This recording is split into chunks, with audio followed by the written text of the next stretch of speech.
నమస్కారం గురుగారు. శ్రీమాత్రేయ నమః. గురుగారు మీరు చెప్పినట్టు ప్రతి ఒక్కరికి ఈ రోజున్న పరిస్థితిలో అప్పు లేని మనిషి అంటూ లేడు ఈ రోజు. లేరు. ఎందుకంటే బ్యాంక్ అప్పో లేకుంటే లోన్ తీసుకోవడమో లేకుంటే ఫ్రెండ్ దగ్గర బదులు తీసుకోవడమో ఏదో విధంగా అప్పు మాత్రం ప్రతి ఒక్కరికి కన్ఫామ్ ఉంటుంది. అన్నిటికంటే ఎక్కువ పీడించేది అప్పే మనిషిని. యా. ఈ అప్పులు బాధ తీరాలంటే తొందరగా అప్పుల నుంచి విముక్తి అవ్వాలంటే లలిత అమ్మవారి నామాల్లో ఏదైనా నామం చేసుకొని రెమెడీగా చేసుకొని ఈ అప్పుల బాధ నుంచి బయటపడే అవకాశం ఏదైనా ఉందంటారా? ఉందండి. అసలు ఫస్ట్ మొట్టమొదటిగా మనకు అప్పు ఎందుకు అవుతుంది అనేది తెలుసుకోవాలి. వాస్తుపరంగా కానీ జ్యోతిషాస్త్రపరంగా కానీ అసలు ఏ నామం చేసుకోవాలి చూస్తే బుధుడు పాడవుతాడు. బుధుడు పాడే అంతర్దశలు వచ్చినప్పుడు మనిషి అప్పు చేయడం, క్యాల్కులేషన్ సరిగ్గా చేయకపోవడం. అంటే ఏంటి, క్రెడిట్ కార్డ్స్ వాడేస్తాడు. అసలు ఎన్ని డబ్బులు వస్తున్నాయి, ఎంత మనం కట్టాలని క్యాల్కులేషన్ ఉండదు. ఒక 40,000 శాలరీ అనుకోండి, నెలకి ఈ కార్డు వాడడం అనేది ఎలా ఉంటుందంటే మనకి తెలియదు.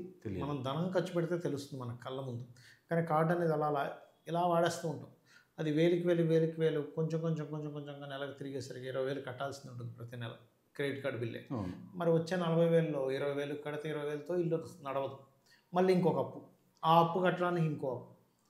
మీరు నమ్మరు, నేను ఒక పర్సన్ వాస్తు చూడడానికి వెళ్తే 30,000తో స్టార్ట్ అయింది ఆయన అప్పు.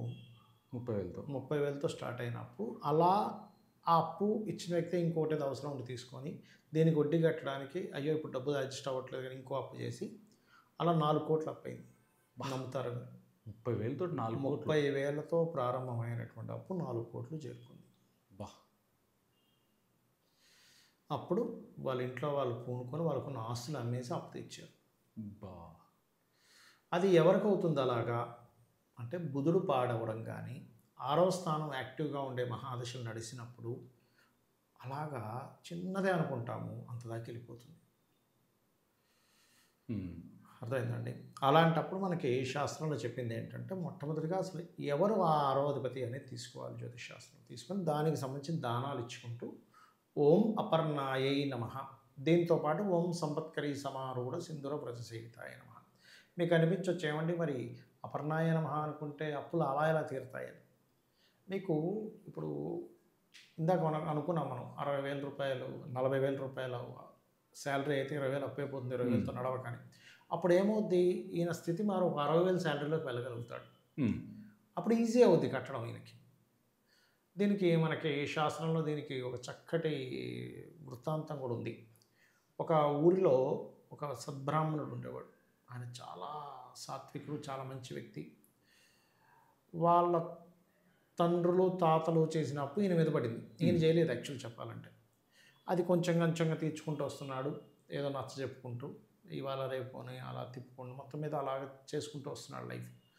ఒకరోజు వీళ్ళందరూ కలిసి ఏం చేశారంటే, ఇలా కాదు ఈయన ఎలాగైనా సరే గట్టిగా పట్టుకొని ఈరోజు ఏదో ఒకటి మనం గట్టిగా అడగాలని చెప్పి అందరూ కలిసి వాళ్ళ ఇంటికి వెళ్ళారు. ఆయన బయట అరుగు మీద కూర్చున్నారు వీళ్ళందరూ. వాళ్ళ భార్య సతీమణి వచ్చింది, ఏమంటే లోపల పూజ చేసుకుంటున్నారు, కాసేపు కూర్చొని పూజ అయిపోగానే వస్తారని చెప్పింది. ఈవిడ లోపలికి వెళ్ళి ఆయన పూజ చేసుకుంటూ ఉన్నాడు. అంతట్లో భార్య చెప్పింది, అప్పుడే అపర్ణ అనే నామం ఉంటుంది లలిత సహస్రనామాలు. ఆ అపర్ణ అనే నామంతో చేస్తూ గుర్తుకొచ్చింది ఆయనకి పూజ మధ్యలో. అపర్ణ అంటే అప్పులు తీర్చే తల్లి అంటారు. అపర్ణ అంటే ఇంకో అర్థం కూడా ఉంది, పర్ణములు విడిచిపెట్టినటువంటిది. అంటే ఎండిన ఆకు కూడా ముట్టుకోకుండా ఈశ్వరుడు కోసం తపస్సు చేసింది అమ్మవారు అపర్ణ అని అంటారు కదమ్మా. మరి నా అప్పులను తీరిపోవాలి, ఏమిటి నాకు ఈ అప్పులు, నీ భక్తుని అంటే రోజు ఆయన పూజ చేసేవాడు లలిత అమ్మవారు అనుకొని మళ్ళీ చెంపలేసుకున్నాడు. అయ్యయ్యో ఏంటి నేను దీనికోసమా నేను అమ్మవారిని పూజ చేయాల్సింది, అప్పులు తీరాలి, డబ్బులు కావాలి, గృహం కొనుక్కోవాలి, వీటి కోసం కాదు కదా, మోక్షం కదా రావాలి నాకు, చిచి దీనికోసం అని చెంపలేసుకున్నాడు. మొత్తం మీద పూజ అయిపోయింది, బయటకు వచ్చాడు. బయటకు వస్తా అనుకుంటున్నాడు, మళ్ళీ వీళ్ళకి ఎలా నచ్చ చెప్పాలి. వీళ్ళందరూ ఒకటేసారి మూకుమ్మడిగా వచ్చారు. భయం వేస్తుంది కదండి ఎవరికైనా, ఏమిటిది ఇలాంటి స్థితి వచ్చింది ఏంటని. బయటకు వచ్చి భయపడుతూ బయటకు వచ్చి, ఏమండి నాకు ఇంకొక కొన్ని రోజులు గడువు కావాలి అని అనబోతున్నాడు అందరితో.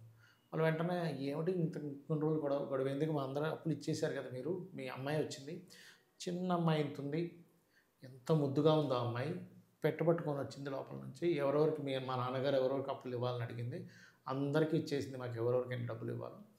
పత్రం చింపేద్దాం అనుకునే లోపల వద్దు మా నాన్నగారు వచ్చేకి చింపేయండి అన్నది. ఒకసారి పిలవండి, ఎంతో ముద్దుగా ఉంది, ఒకసారి పిలవండి మేము చూస్తామన్నా.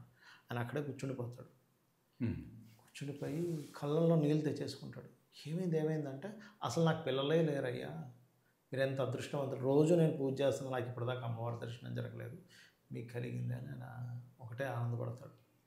అప్పుడు ఆ తర్వాత రోజు ఆయన ఆ రాజుగారు ఆస్థానంలో ఈయన ఒక నియమించడం, అక్కడి నుంచి ఆయన క్లియర్ అవ్వడం జరుగుతుంది. అంటే ఏమిటంటే, మనము అమ్మవారిని అడగాలి. అక్కడ చూడండి, అన్ని రోజులు పూజ చేస్తున్నాం, ఒక్కరోజు అడగలేదు ఆయన, ఒకటి అడగడం.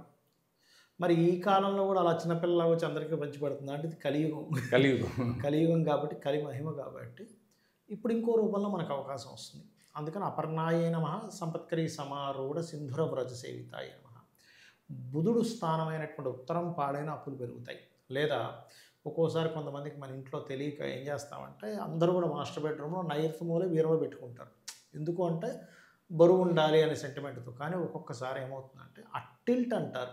అంటే గృహము ఇలా ఇప్పుడు 0 degrees ఉంటుందండి, నార్త్ తూర్పు అనుకుంటే 0 degrees ఉండాలి. ఒక్కొక్కసారి సమ్ టైమ్స్ ఏమవుతుందంటే 5-10 degrees 20 degrees ఇటు తిరగడం కానీ లేకపోతే ఇటు తిరగడం కానీ జరుగుతుంది. అంటే 0 degrees దగ్గర నుంచి 360 దగ్గర నుంచి 340 350 345 అలా ఇటు తిరిగిపోతుంది. అప్పుడు దక్షిణ నైరుతి కాస్త నైరుతిలోకి వెళ్ళిపోతుంది. అలా నైరుతిలోకి దక్షిణ నైరుతి వెళ్ళిపోయినప్పుడు అక్కడ మీరు బీరువా పెడితే అది వేస్టేజ్ జోన్ అవుతుంది. అప్పుడు మీరు బయట జాబ్ చేసి కొంచెం ఇంట్లో పెట్టిన డబ్బులు మొత్తం కూడా వేస్టేజ్ అయిపోతుంటాయి. అలా మీరు అప్పులు పెరుగుతూ ఉంటాయి. ఇది ముఖ్యంగా చూసుకోవాలి. ఇంకోటి, ఎప్పుడూ కూడా అప్పు మంగళవారం చేయకూడదు. మళ్ళీ చేస్తూ ఉంటాం. అప్పు తీర్చడం మంగళవారం తీర్చాలి. మంగళవారాలు గోవులకు క్యారెట్స్ తినిపించడం ద్వారా కూడా అప్పు తగ్గుతుంది. బిల్వపత్రంతో శివుడికి అభిషేకం చేసినా కూడా అప్పుల బాధ నుంచి బయటపడతాడు. కానీ వీలున్నప్పుడల్లా కూడా ఓం అపర్ణాయే నమః ఎలా చేయాలి? భక్తి శ్రద్ధలతో చేయాలి. గొప్ప మంత్రం నాకు దొరికింది. ఇప్పుడు చూడండి, ఏదైనా ఒక పెద్ద భాండాగారం ఉంటుంది, అది చాలా పెద్ద పెట్టండి, ఇనప పెట్టి, అసలు దాని తాళం కూడా పగలగొట్టలేకపోతున్నాం, కానీ దాని తాళం దొరికితే ఎంత ఆనందం ఉంటుంది. అబ్బాయి ఇంకేంటి, దాని తాళం ఓపెన్ చేస్తే లోపల మొత్తం భాండాగారం మనకే అనే ఆనందం ఎంత ఉంటుందో, అంత ఆనందంతో మీరు ఆ మంత్రాన్ని చేయాలి. ఈ మంత్రం చేస్తున్నాను నాకు ఖచ్చితంగా తీరిపోతుందని మనసా వాచా నా కర్మన నమ్మి మీరు చేయగలగాలి. అప్పుడు ఖచ్చితంగా అవుతుంది. అంతేగాని తీసుకున్నాక ఏమో చెప్పారు కానీ నిజంగా అవుతుందా? డౌట్ మనకి లాజిక్స్ అండి. విశ్వం అమ్మవారికి మీ భక్తి ఉందంటే అవకాశం ఆటోమేటిక్గా ఆవిడ ఇస్తుంది. భక్తి శ్రద్ధ చాలా ముఖ్యం. కంటిన్యూస్గా చేయాలి. 2 రోజులు చేసి 3 రోజులు మానేసి మళ్ళీ 5 రోజు ఎప్పుడు గుర్తుకొచ్చి మళ్ళీ స్టార్ట్ చేస్తే వర్కౌట్ అవుతుంది. ఎందుకంటే ఇప్పుడు మనం ఏ పనైనా కానీ కంటిన్యూ, ఇప్పుడు చూడండి వెల్డింగ్ ఉంటుంది, వెల్డింగ్ వేడి చేసి దాన్ని ఉంచుతారు. అవును. ఇప్పుడు మీరు ఒకసారి ఇలా తీసేసి మళ్ళీ ఒక 5 నిమిషాల తర్వాత మళ్ళీ పెట్టి మళ్ళీ తీసేసి మళ్ళీ ఉంచుదామంటే మీరు జీవితాంతం అలా వేడి పెట్టి తీసేయండి, అవ్వదు. కానీ కాన్స్టెంట్గా కొంతసేపు పెడితే వేడికి అది ఎంత అంటే అది వంగుతుంది. అవును. సో కాన్స్టెంట్గా మంత్రం చేయడం ఉండాలి. అందుకే దాన్ని అనుష్ఠానము అంటారు.